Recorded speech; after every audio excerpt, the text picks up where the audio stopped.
Noon sa buong araw, Panginoon, na pinagkaloob po ninyo sa amin. Thankful po kami, Lord, sa pag-iingat niyo sa amin. Bagamat, Lord, na-traffic po sila at pastor, Panginoon, pero Lord, dinala po ninyo sila dito na sila po ay ligtas, Panginoon. Maraming salamat po sa aming pagpupuri. Nawa, Lord, gabayan po ninyo kaming Panginoon sa aming mga ginagawa. At salamat din po sa banal na Espiritu na siyang patuloy na gumagabay sa amin. Nagtuturo sa amin, Panginoon. At alam po namin, Lord, na nandyan kayo, Panginoon, upang kami tulungan, Panginoon. At Lord, hindi po namin magagawa, Panginoon, ang aming pagpupuri, ang aming ginagawa sa araw na ito, Panginoon, kung wala po kayo sa aming kalagitnaan. Amen, Lord. Maraming salamat po sa mga tao, Lord, na nandirito, Panginoon, Amen, mga Lord kapatid namin, Jesus. Lord, mga bata, Panginoon, Amen. na nandirito, Lord. Napakasarap po, Panginoon, na kami Hallelujah. nagsama-sama, Panginoon. Yes, Lord Jesus. Kahit, Lord, hindi po kami marami, Panginoon, pero dama namin, Panginoon, ang inyong presensya sa oras na ito. Yes, Jesus. At nawa, Lord, patuloy na gabayan po ninyo si Tita Loling, ang buong pamilya niya, Lord, sa Amen, tahanan na ito, Jesus. Panginoon. Salamat po, Lord, at binigyan niya kami, Panginoon, ng pagkakataon upang kami po, Lord, ay makapagpuri sa inyo sa oras na ito, Panginoon. Salamat po sa buhay niya, sa buhay ng kanyang mga anak, Panginoon. At ang pamilya niya, Lord, na nasa ibang bansa, Panginoon. Gabayan po ninyo sila, Panginoon. At maraming salamat din po, Panginoon, sa mga nandirito, Lord, na alam po namin, Lord, na tinawag po ninyo sila, Panginoon.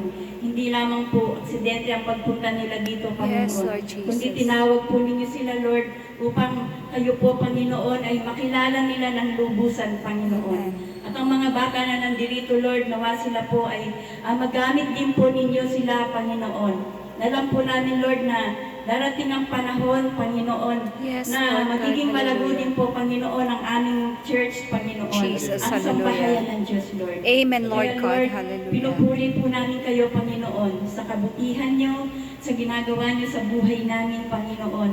At salamat din po sa oras na ito, Lord, na maririnig po namin ang inyong mga salita, Lord.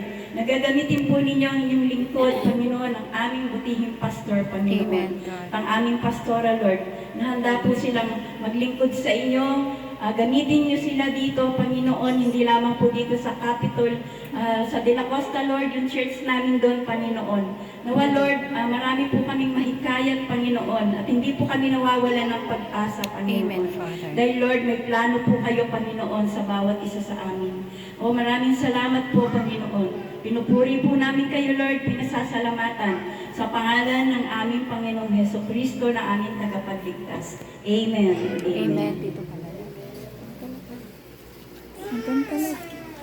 Doon pala. Okay, makakaupo na po tayo, mga kapatid. Atras na.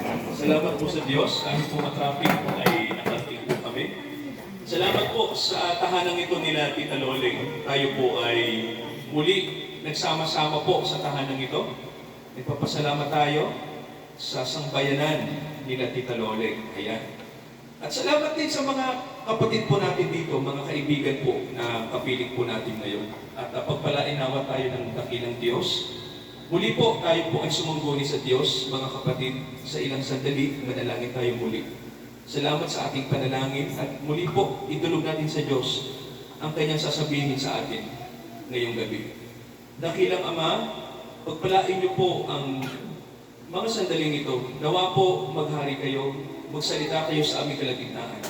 Ito ang aming panalangin sa pamamagitan ng inyong Espiritu, mangusap kayo sa pangalan ni Jesus. Amen. Basahin ko po sa inyo ang sinasabi po ni Pablo sa Roma 6. Sabi po rito sa verse 1, nakalagay po, Roma, sa ika-6 na kabanata, mula sa unang talata, ang sabi po rito, ano ba ang ating sasabihin? Magpapatuloy ba tayo sa pagkakasala upang ang biyaya ng Diyos ay sumagana? Huwag nawang mangyari. Tayo po ay mga patay na sa pagkakasala. Paano ba tayong mabubuhay dyan?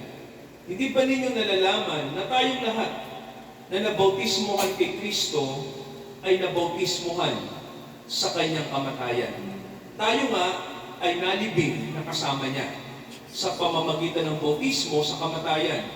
na kung paano si Kristo ay nabuhay mula sa mga patay sa pamamagitan ng kaluwalhatian ng Diyos, gayon din naman tayo para makalakad tayo sa panibagong buhay. So purihin po ang Diyos sa kanyang mga salita sa gabing ito. At nawa po mapagpala tayo ng kanyang salita na atin pong narinig. Muli po, magandang gabi sa ating lahat. Mga kapatid, una sa lahat, kamustahin natin yung mga katabi natin, sabihin natin God bless. God bless. Yan, no? So, mahalaga po yung pagbabitaw ng blessing, no? Napakahalaga po nun. At naniniwala po ako, no, na ang Diyos po, gusto po niya ma-bless tayong lahat. Amen po ba? Yan. So, mga kapatid, yung binasa ko po sa inyo, no, sa ating pong gawain po ngayong gabi, ay tungkol po ito sa kung paano ang Diyos ay tumatawag sa mga tao. Kung paano niya ba tayo tinatawag. So sabihin nga po natin pagtawag ng Diyos. Tawag ng Diyos. Yan, so sabi po sa Biblia, ang pagtawag po ng Diyos ay sa pamamagitan po ng biyaya. Sabihin nga po natin biyaya. Biyaya. Yan, so bakit po ba mahalaga ang biyaya? Kasi po, mga kapatid, ang biyaya po sa salitang Kastila ay grasya, no? Gratia. Ang ibig pong sabihin, kinahabagan. So, tayo pong lahat ay makasalanan. At ang mga makasalanan, sabi po ng Biblia, ay may nakalagay po, no? Ang kabayaran ng kasalanan ay kamatayan. So, kapag makasalanan ang tao, may ibig sabihin po, mamamatay tayo kasi nagkasala tayo. So, ano po, ang Biblia po nagtuturo sa atin na ang kamatayan po, hindi lang po yung kapag ang isang tao hindi na humihinga at nakalagay na sa ataol, so ang tingin natin, namatay na siya. So, ganun yung ating alam sa kamatayan. Sa Biblia po, ang paliwanag sa kamatayan ay ganito. Ang kamatayan po sa Biblia, kapag ang tao ay nahiwalay sa Diyos, ang tawag doon ng Biblia ay kamatayan. Ang tao'y namatay. So, yun po yung unang pakahulugan ng Diyos pagdating sa usapin ng kamatayan. No? Kapag ang pinag-uusapan po ay namatay ang tao, ang ibig sabihin noon, nahiwalay tayo sa Diyos. Kasi po, sa Biblia, ang ibig sabihin po kasi ng buhay ay Diyos. No? Ibig sabihin po, ang buhay natin nanggagaling po sa Diyos. Tulad po nito, pakinggan nyo po yung sinasabi sa Juan.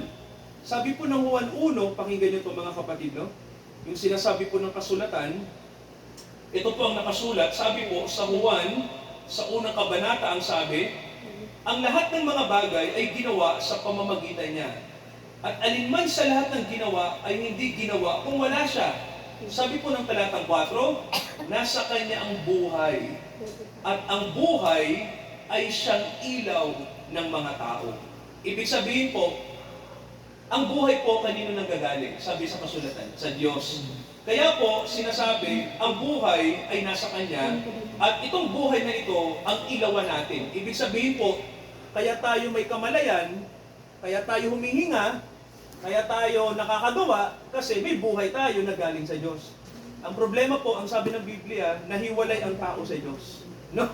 Kaya ang sabi po, namamatay ang tao. No? At may sinabi pa, namatay ang tao. No? Dahil po, humiwalay ang tao sa Diyos. Kaya po, mga kapatid, ang sistema ganito mga kapatid, sa Biblia po nakalagay, nang humiwalay ang tao sa Diyos, ano po nangyari?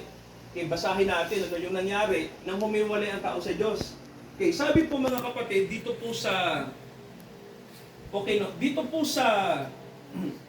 Roma, balikan po natin yung Roma.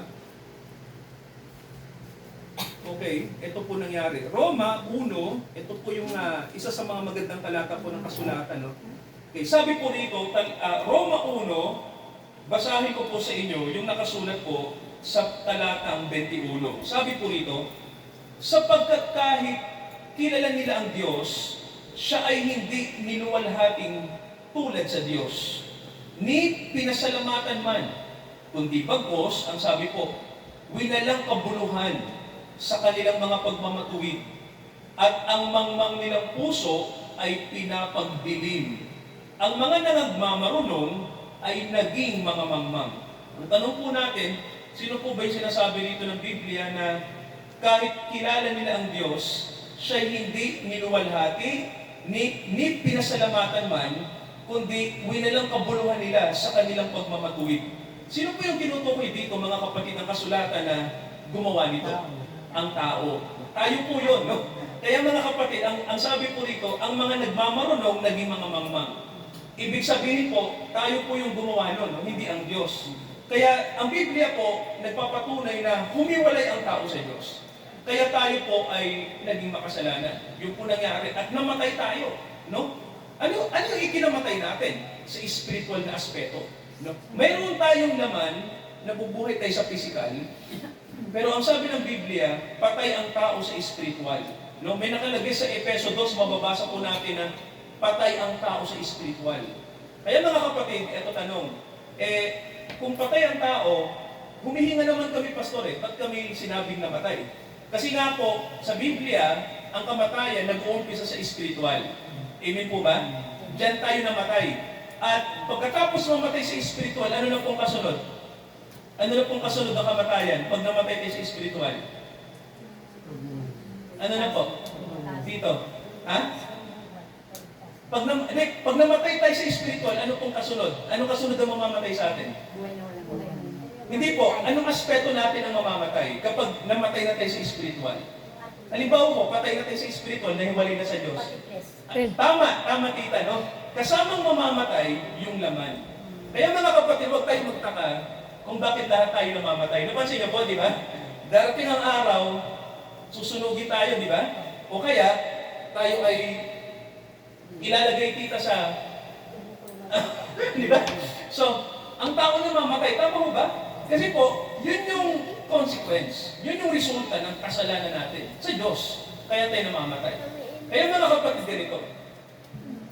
Pinabayaan ba ng Diyos ang tao na ganito ang kalagayan natin? Hindi. So, hindi, no? So, may sinasabi ko sa Biblia na biyaya. Sabihin nga po natin biyaya. Biyaya. Yan, so, ang Diyos po, may concern kasi meron siyang malasakit sa atin kasi nilikha niya tayo no?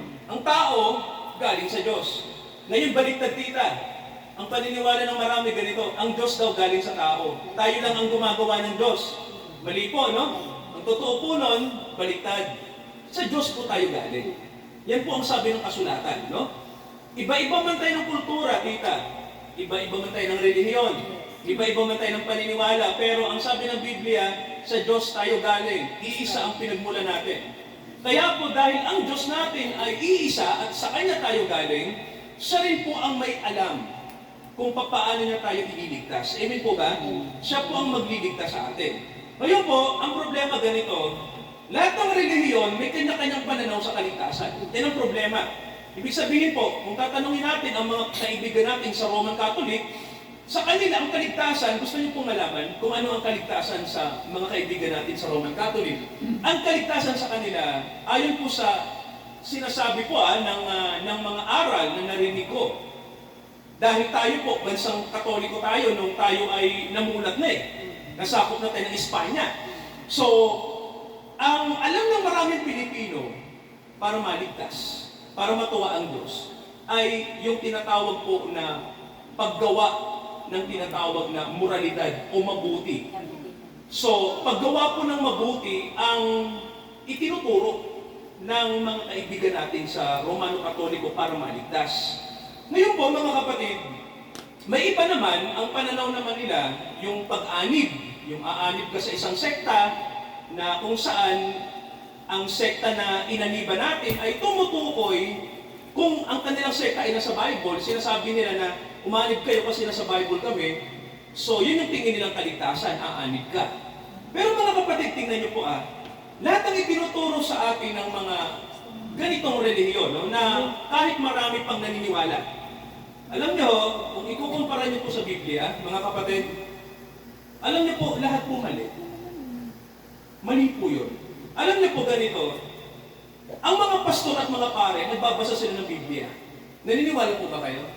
Ang mga pastor at pare nagbabasa ng Biblia. Nagbabasa sila. Ang tanong, bakit may mga sinasabi sa Biblia na hindi sinasabi sa mga tao? Sa palagay niyo po. Bakit kaya? Tita. Kasi pag sinabi natin ang Biblia ng kumbaga po, ipaalam natin yung laman nito, maraming maliliwanagan. Tsaka mas Marami ang maliliwanagan kita. Magtataka ka, no? Ang sistema ng relihiyon natin ngayon sa pangkasalukuyang panahon, mga pinipili lang yung sinasabi sa mga tao. Kaya naliligaw ang marami. So, mga kapatid, alam niyo po ba na sa Biblia po, ganitong turo? Hindi yung paggawa ng moralidad ang makapagliligtas. Hindi rin yung pag-alib lang ang makapagliligtas. Hindi po yun. Alam niyo pong turo ng Biblia kung ano? Ito po, pakinggan natin ha. Ito po sabi ng Juan 3. Mga kapatid, pakinggan niyo to kasi ito, kay Kristo to galing. Sa ating Panginoong Jesucristo. Pakinggan niyo po yung kanyang sinabi tungkol sa kaligtasan. So, ito po. Pakinggan niyo po ha. Juan 3. Okay, mga kapatid, tingnan niyo po ha. Babasahin ko po ito at pakikinggan lang natin. No? Ano bang sinabi niya tungkol sa kaligtasan?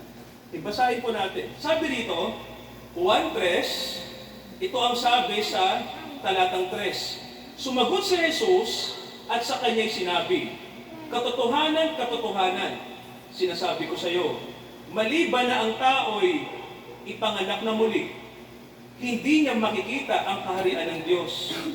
Ito po pong sabi ni Kristo. Basahin ko po sa inyo yung talatang 5. Sumagot si Jesus at sinabi, katotohanan, katotohanan na sinasabi ko sa iyo, maliban na ang tao ay ipanganak sa tubig at sa espiritu, hindi siya makakapasok sa kaharian ng Diyos. So, mga kapatid, napakinggan natin. Okay. Ano ang sabi ni Kristo para ang tao ay maligtas? Ano po yung narinig mo sa Kanya? Ano po? Tama. Tito, may narinig ako sa iyo. Ano po? Ipanganak na muli. So may sinasabi po, kapanganakang muli. Sabihin nga po natin kapanganakang muli. Yan. Ang ibig sabihin po nun, mga kapatid, pag pinanganak ang muli, ibig sabihin po nun, di ba, sino po yung may anak? Ito, si Ilay may anak. Yung mga anak ni Ilay, pinanganak niyo po. Tama po ba? So, sa Diyos po, para ikaw ay makabalik sa Kanya, parang lumalabas mga kapatid na kailangan kang ipanganak ng Diyos. Sa Biblia po, ang kaligtasan ay kapanganakan. Diyan po nag-uumpisa.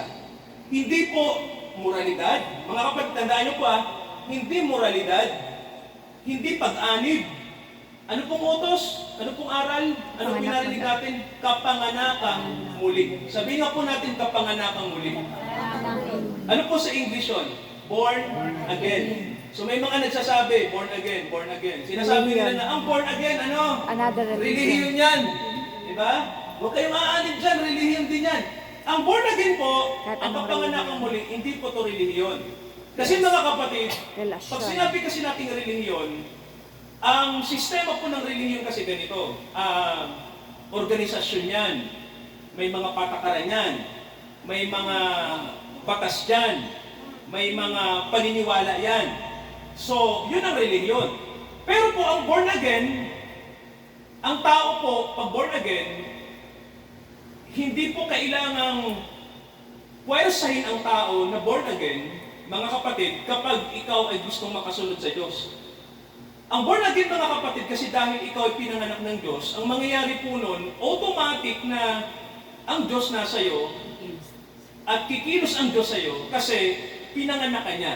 Ibig sabihin po, ang born again, mga kapatid, simpleng-simple lang, mga taong niluwal ng Diyos sa espiritual na aspeto. So, nang sabihin ito ni Jesus sa isang matalinong rabbi sa Israel, ang sabi niya, Panginoon, ibig bang sabihin, matanda na ako, babalik pa ba ako sa tiyan ng nanay ko? So, lulusot pa ba ako sa puwerta niya para sabihin ipanganak muli ako? Yun yung argumento niya dito. Ang sabi ni Kristo, hindi sa laman ang tinutukoy ko.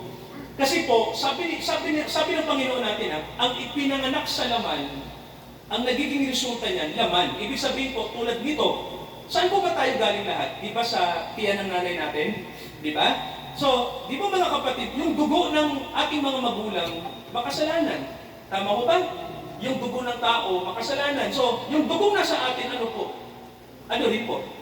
Makasalanan. So, kung makasalanan, tayong lahat, mga kapatid, ibig sabihin, lahat ng ipanganganak sa mundo, may dugo ng, makasalanan. So, ang Biblia po, itinuro, kailangan yung kapanganakan ulitin.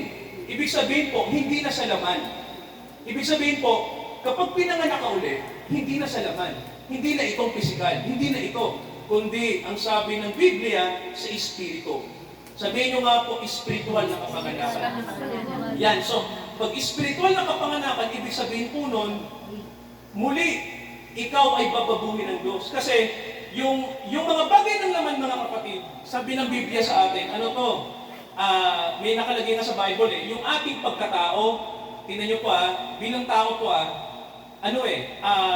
bias tayo sa mga bagay ng laman, di ba? Hanggang mundo lang tayo. Ibig sabihin po, simple lang. Ibig sabihin po, yung mga bagay lang ng mundo, yung madalas na alam natin, kasi laman tayo tao tayo. Parang ganito tita, di ba sa mundo, ang sistema ganito. Tita, pag sa mundo, anong sistema para mabuhay ka? Sige po, ano po bang nangyayari? Ano ang dapat gawin ng tao para mabuhay?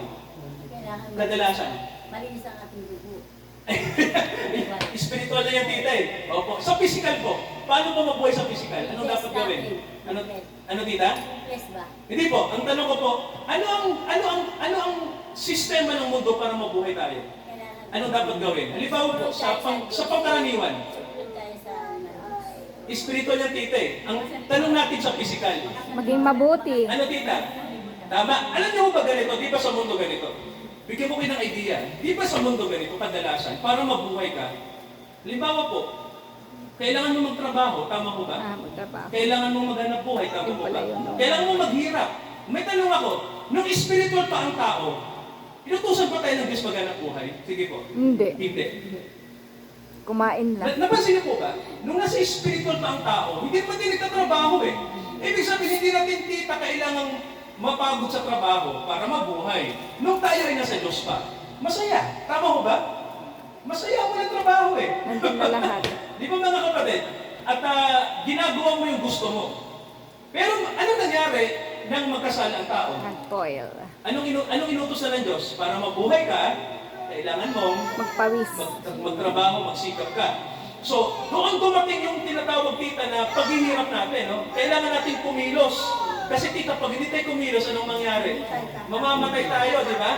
So, mga kapatid, tinan nyo pag ang tao po, kailangan natin mabuhay tita. Halimbawa po ganito, di ba maghahanap buhay tayo? Kailangan gumawa. Tinan nyo po kung bakit ang kasalanan kumikilos dahil kasama doon sa, yung resulta po ng ginawa natin. Ano napansin nyo halimbawa tita? Yung lupa maliit lang. Tapos 20 ang magtatanim. Halimbawa ganito lang po, 1/4 ang yung lupa. Ang sabi tita, kailangan natin magtanim, gumawa. Tita, anong mangyayari? Kapag kailangan lahat tayo magtanim, ang liit na ng lupa, ano pwedeng mangyari po? pagod. Tama. Pwedeng magpatayan tayo, tama ho ba?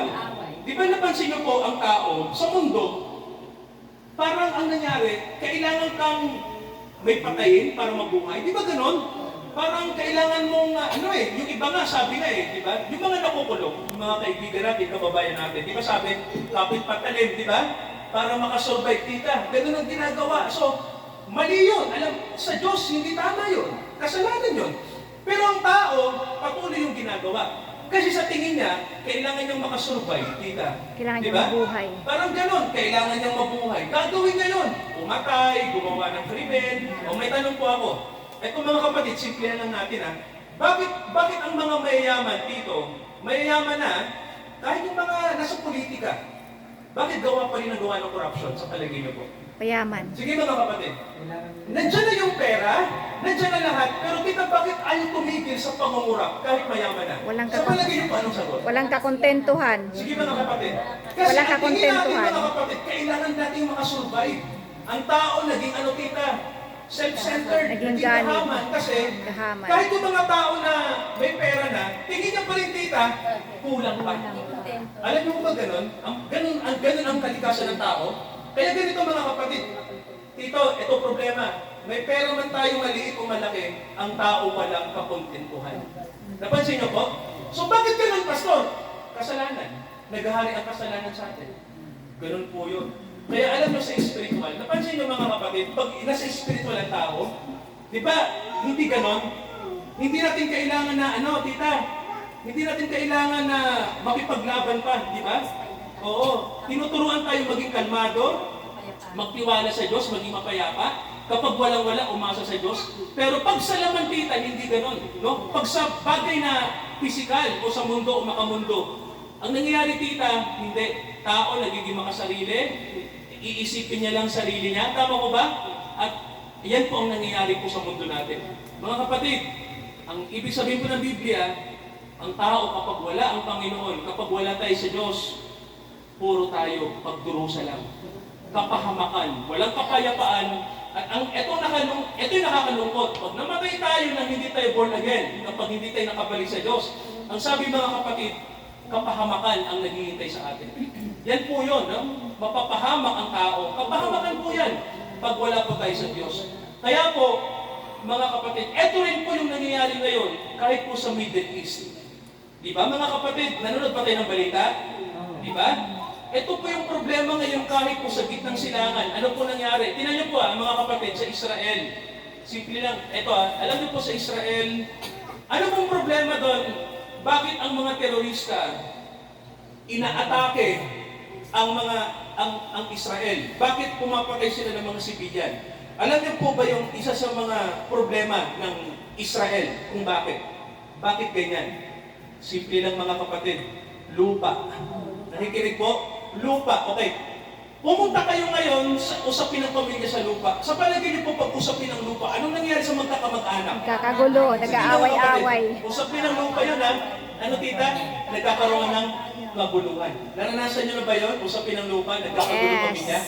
Opo. Yan ang problema ngayon sa gitnang silangan tita. Ang Israel, tumira doon sa dati nilang tinirahan. Ang problema, yung lupang tinirahan nila, tirahan din yun ng mga Muslim. Tirahan ng mga Arabo, ng mga Palestino. So, ang nangyari mga kapatid, yung lupa na yon, na maliit na lupa lang naman, okay, maliit na lupa, na humihingi lang ng Israel ng karapatan na mabuhay sila doon, dahil inilagay sila doon ng circumstances. Actually po, dahil sa gera, kaya sila nailagay doon. Yun ang totoo, no? Inilagay sila doon, dahil tita sa isang hindi maiiwasang parang tita, wala kang control. Parang ganito tita, bigyan ko ng example parang ganito. Halimbawa tita, may gusto kang lupa na dati mong tinirahan. Di ba? Gustong-gusto mo, kaya may ibang nakatira. Ang nangyari po, yung mayor ng Caloocan, sino po ba mayor ng Caloocan? Ayan, no? Ang ginawa ng mayor ng Caloocan, ganito.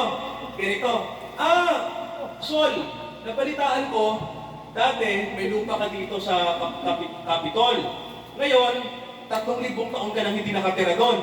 Parang ganyan. At may nakatira. So, sabi ni Mayor Tita, halika Sol, sama ka sa akin. Balikan natin yung lupang dati mong tinirahan. Di ba tita may mga nakatira doon? Sabi ni Mayor, alis kayo. Lupa to ni Sol. Lupa ni Sol to. Lahat ng mga nakatira dito, tita, matagal ang mga nakatira doon. Alis kayo, alis. Pansamantala tita umalis. Kasi si Mayor nagsabi. Makapangyarihan si Mayor tama ko ba? Alis kayo, meron akong utos, si Sol, titira dito. Yung tita, nung matira ka na, nung si Mayor wala na. O yung tita, nung wala na si Mayor, tapos na ang term, ikaw nandun ka. May mga nandun pa, nakapaligid sa'yo. Meron ka lang maliit na lupa doon. Ayan tita, pinuputakti ka na. Oo, so ang ginagawa na kay Tita Sol, patuloy niyo yung bubong, patuloy niyo. Ganyan. Anuhin niyo. Anuhin niyo yan. Guluhin niyo. Ganon. Yun po ang problema tita ngayon. Doon sa Israel. Yan yung tita. Kaya po, ang kapayapaan tita, wala.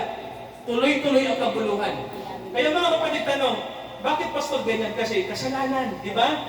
Kung ang tao po marunong sa umunawa, di ba?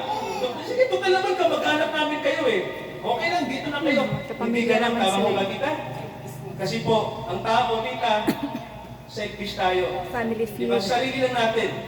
Kaya po, ang problema po sa Middle East, hindi lang po problema nila yung tita, problema natin lahat. Kaya ang Diyos po, ang kanyang gusto, kailangan ma-born again tayo. Amen po ba? Kasi yun lang ang paraan para matuto tayong umibig sa Diyos at sa kapwa. Para tayo ay magkaroon ng bagong buhay. Sabihin nyo nga po, bagong buhay. Bagong buhay. Kaya ang sabi ng Bible, tayo ba ay magpapatuloy sa kasalanan? Di ba kita sabi ni wag na? Kasi ang sabi po, kung magpapatuloy tayo dyan, mamamatay tayo. Pero kung tayo po ay magpapatuloy sa biyaya, ang ibig sabihin po, mabubuhay tayo. Kaya sabihin nga natin bagong buhay. Bagong buhay. Sabihin nga natin, gusto ko ng bagong buhay. So, si Jesus lang ang pwedeng magbigay sa atin, mga kapatid. Manalangin tayo. Manalangin tayo. At isang panalangin ng pangangaral ko, mga kapatid, sundan niyo po yung panalangin na ito. Panginoong Jesus, salamat, namatay kayo para sa akin. Namatay kayo sa krus para sa akin upang iligtas ako mula sa kasalanan. Kayo po ang daan patungo sa Diyos. Kayo po ang tagapagligtas upang kami maalis sa kamatayan.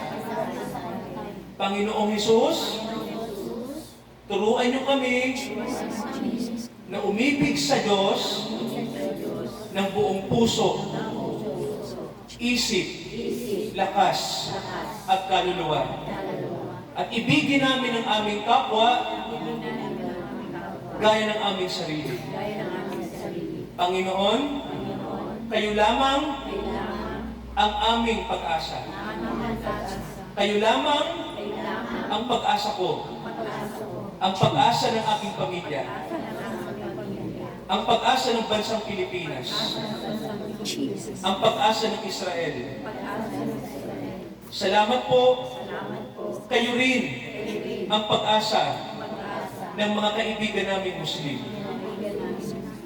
Wala kaming ibang pwedeng asahan, kundi kayo lamang, Panginoong Hesus. Linisin niyo kami. Patawarin niyo kami sa lahat ng aming kasalanan. Baguhin niyo kami. Baguhin niyo kami. Linisin niyo kami. Salamat, Panginoon. Alam namin, nakikinig kayo. Sa sandaling ito. Tumatawag kami sa inyong pangalan. Sabihin natin, Amen. Amen. God bless, mga kapatid. Magpalaki tayo ng Panginoon. Praise God. At sa susunod po, pwede tayo magtanungan, no? Kasi wala na tayong time. Nalita ko, tita. Pasensya na po. Nalita ko. Pero sa susunod nating mga session, pwede po tayo mag-open forum, no? Lahat ng tanong natin sa reliyon, sasagutin po ng kasulatan. Okay po, so tayo po ay magkakaloob sa Panginoon, Ayan. mga kapatid. Wala tayong paksi. At sa ating pong Sabi ni Tita, sa ating pong pagkakaloob, awitin po natin ang Seek the Kingdom of God in His righteousness. Seek Ay, the kingdom of God and His righteousness, and all these things shall be added unto you. Hallelujah, hallelujah.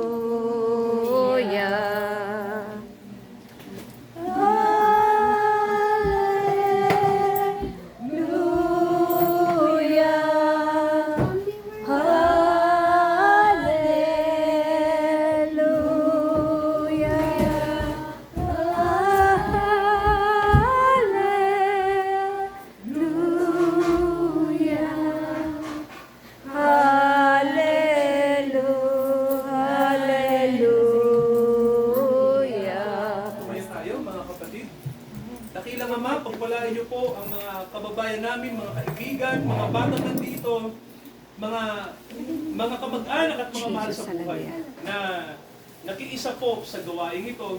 Pagpalain niyo po ang gabing ito. Naway na pagpala po mga kapatid namin. Amen, Lord. Palakasin niyo po ang aming pananalig sa inyo. Jesus. Dahil napakahalaga, Ama, na nakaugnay kami sa inyo sa pamamagitan ng inyong anak. Pagpalain niyo po ang weekend na ito at maging daluyan kami ng inyong biyaya. Ito ang aming panalangin sa Diyos na tumawag sa atin sa biyaya. Tayo ay kanyang palaguin sa biyaya at sa kapanganakang muli ay maunawaan natin ang kahulugan ng biyaya. Sumaatin ang kanyang habag Sa pangalan ni Jesucristo, ito ang ating panalangin. Amen, amen, at amen. Magandang gabi po.